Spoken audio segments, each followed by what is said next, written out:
नेहा को अस्पताल में भर्ती हुए 3 दिन हो चुके थे। वह घर जाने के लिए परेशान थी। बार बार वह मम्मी पापा से एक ही सवाल पूछ रही थी। डॉक्टर अंकल, मुझे कब डिस्चार्ज करेंगे? मेरी पढ़ाई का नुकसान हो रहा है।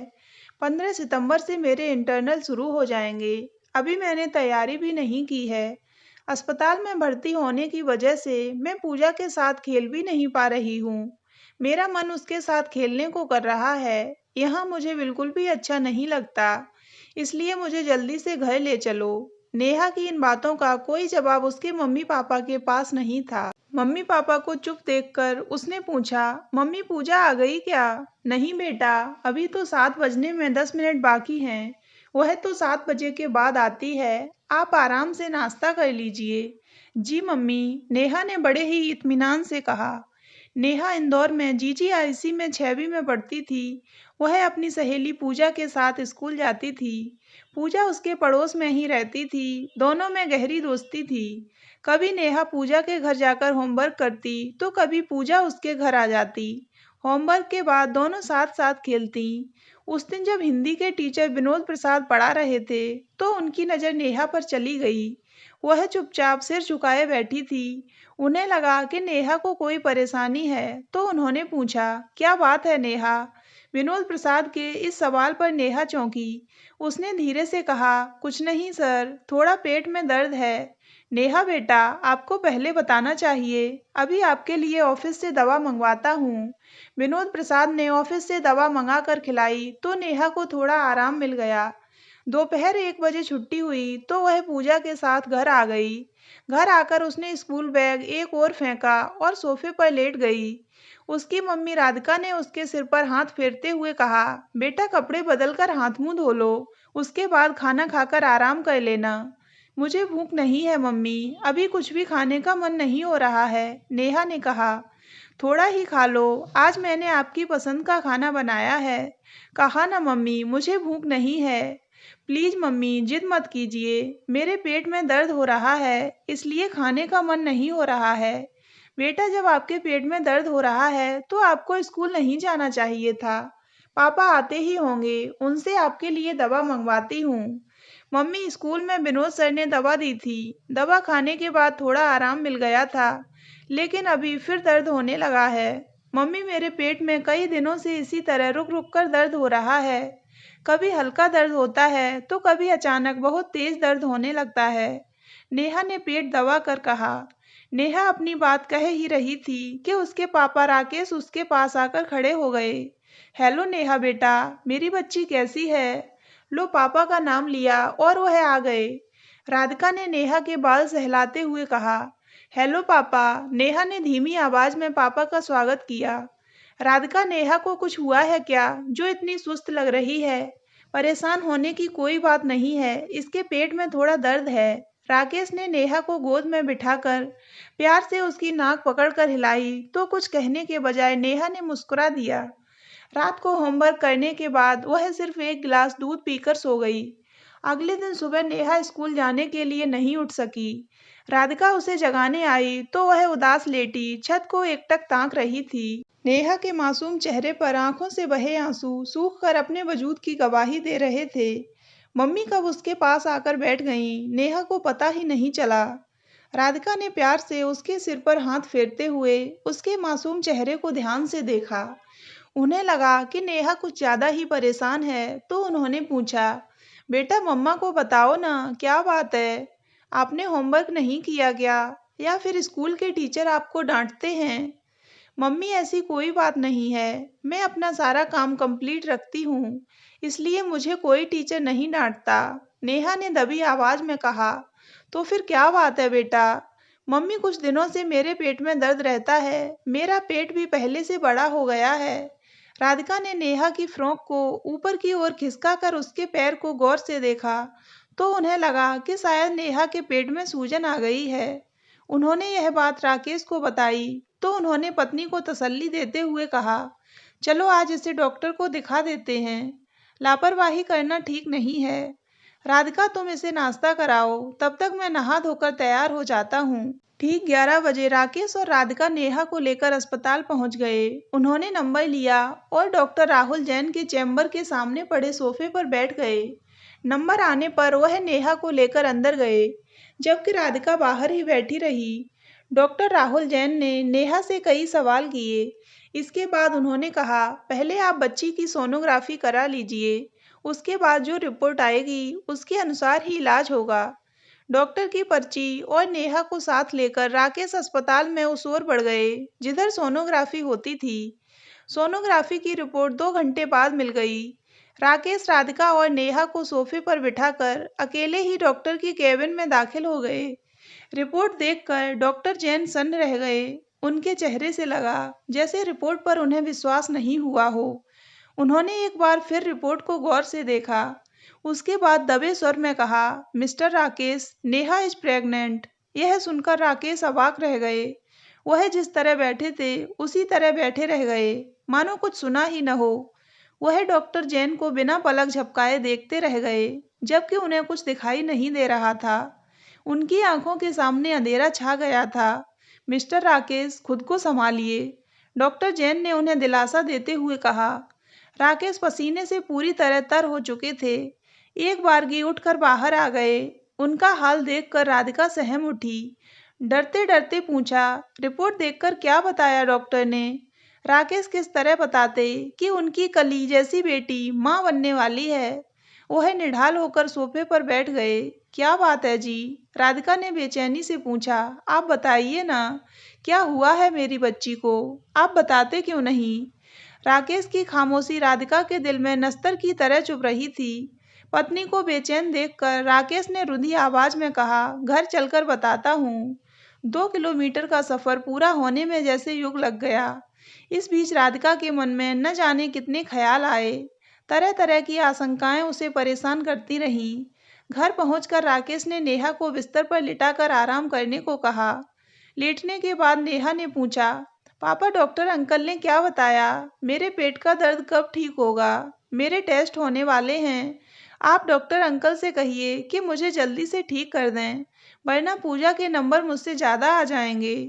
राकेश ने नेहा के सिर पर हाथ फेरते हुए कहा, बेटा, आप जल्दी ठीक हो जाओगी। घबराने की कोई बात नहीं है। राधिका बड़ी बेसब्री से राकेश का इंतजार कर रही थी। जैसे ही राकेश उनके पास आए, उन्होंने बेचैनी से पूछा, डॉक्टर साहब ने क्या बताया है? क्या हुआ है मेरी बच्ची को? राधिका की बाह पकड़कर राकेश ने कहा, आपको किस मुंह से अपनी बर्बादी की कहानी सुनाऊं? हम लोग लुट गए राधिका, बर्बाद हो गए। हम किसी को मुंह दिखाने लायक नहीं रहे। डॉक्टर ने बताया है कि नेहा 6 महीने की गर्भवती है।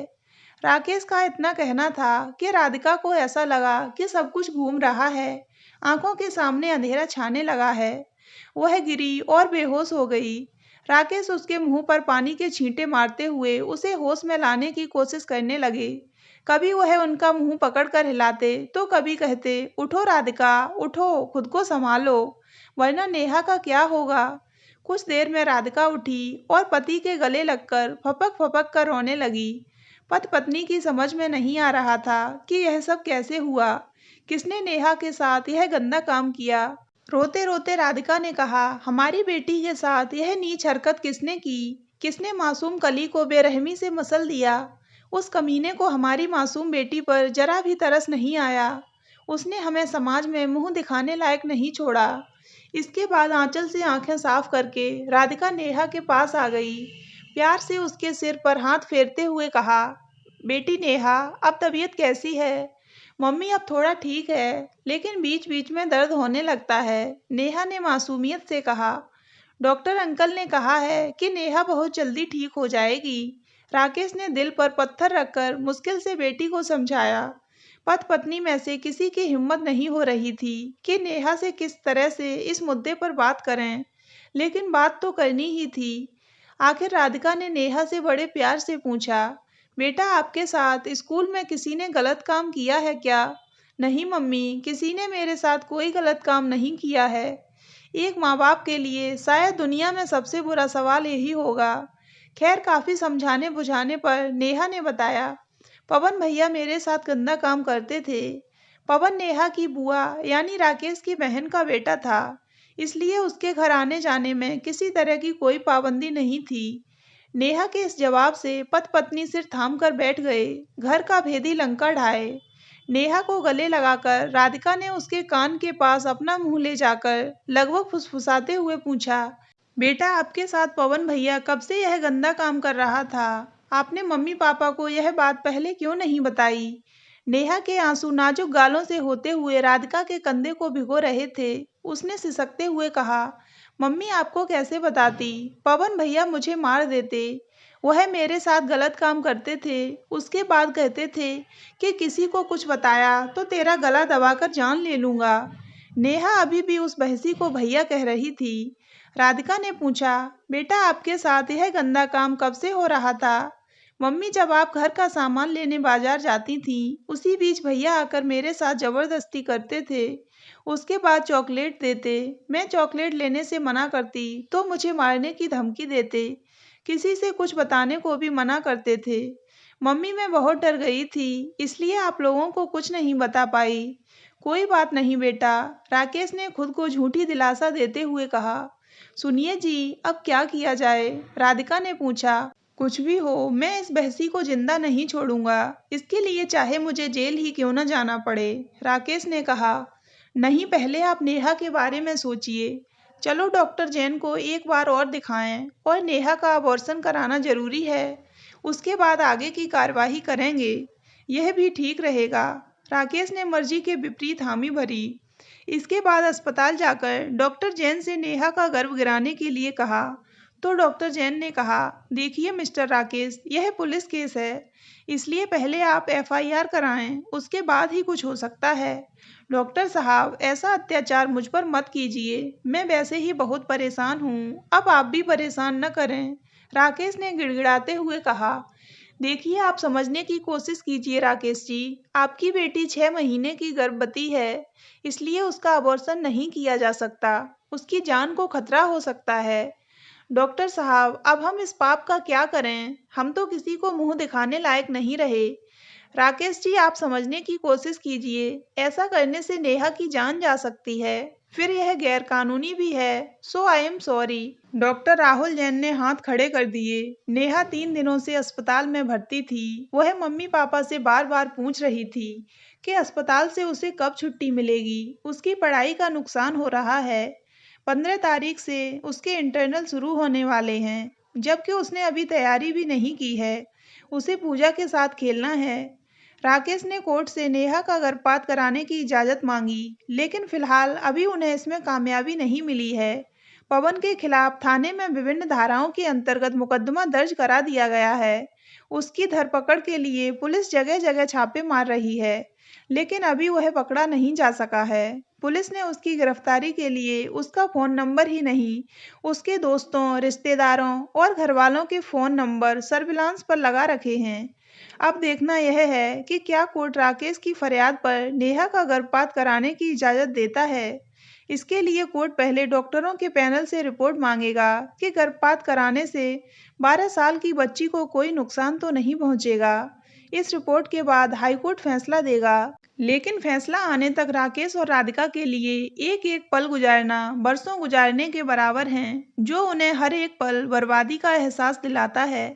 राधिका ने राकेश से उलाहना देते हुए कहा, मैं आपसे हमेशा कहती थी कि पवन पर आंख मूंद कर इतना भरोसा मत करो, लेकिन आपको उस पर बड़ा नाज था।